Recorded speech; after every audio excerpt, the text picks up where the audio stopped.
Hi అండి, శుభోదయం, happy Sunday. అందరు ఎలా ఉన్నారు ఫ్రెండ్స్? బాగున్నారా? మీరందరూ బాగుండాలి, అందులో మేము కూడా ఉండాలని ఆ భగవంతుని ప్రతిరోజు కూడా మనస్ఫూర్తిగా కోరుకుంటాను. ఏంటి ఈరోజు పూజ వీడియో పెట్టకుండా చెట్లలో ఏమో చేస్తుంది అనుకుంటున్నారా? ఏమీ లేదండి, నిన్న మొన్న కొంచెం వర్క్ ఎక్కువగా ఉండడం వల్ల ఈరోజు కొంచెం లేటుగా లేచాను. అది కూడా సండే అంటే కొంచెం లేటుగా లేవాలనిపిస్తుంది కదా, అలాగే ఈరోజు లేటుగా లేచాను. ఇంకా వాకిళ్ళు అవి చల్లుకొని ఇంకేం చేస్తున్నానంటే, ఇంతకుముందు ఇక్కడ బచ్చలు తీగుంది కదా, అదంతా పండు బారిపోయింది. ఆ తీగంతా తీసేసి కోసేసి ఇంకిప్పుడు మళ్ళీ అదే తాడు మీదకి తమలపాకు తీగనైతే వేస్తున్నా. తమలపాకు తీగ మొత్తం కిందనే ఉంది కాబట్టి అదంతా కూడా తమలపాకు తీగని తాడు మీదకైతే వేస్తున్నా. ఇంకెదురుగా మనం లేవగానే తమలపాకుని చూస్తే చాలా మంచిది. ఇంకా అలాగే మాకు డోర్ ఓపెన్ చేయగానే లేవగానే తమలపాకు చెట్టు ఇంకా మామిడి చెట్టు కనిపిస్తూనే ఉంటాయి.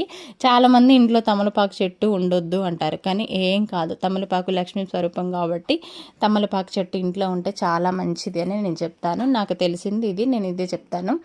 అయితే ఇంకా ఇదంతా కూడా తీగ తాడు మీదకి వేసేసి ఇంకా పిల్లలు గేమ్స్కి వెళ్ళారు కాబట్టి ఇంకా ఫస్ట్ అయితే ఈరోజు వెన్న కాగపెడుతున్నా, అదే నెయ్యి చేస్తున్నా. పిల్లలకి నెయ్యి కాచేటప్పుడు స్మెల్ పడదు, వాళ్ళు ఉంటే అస్సలు చేయనీరు. అందుకోసమని వాళ్ళు రాకముందే చేసేద్దామని ఇంకా మిగడంతా కూడా తీసి ఇంకా నెయ్యి అయితే తయారు చేస్తున్నా. వీడియో నచ్చితే లైక్ చేయండి ఫ్రెండ్స్. బాయ్, మరి నెక్స్ట్ వీడియోలో కలుద్దాం.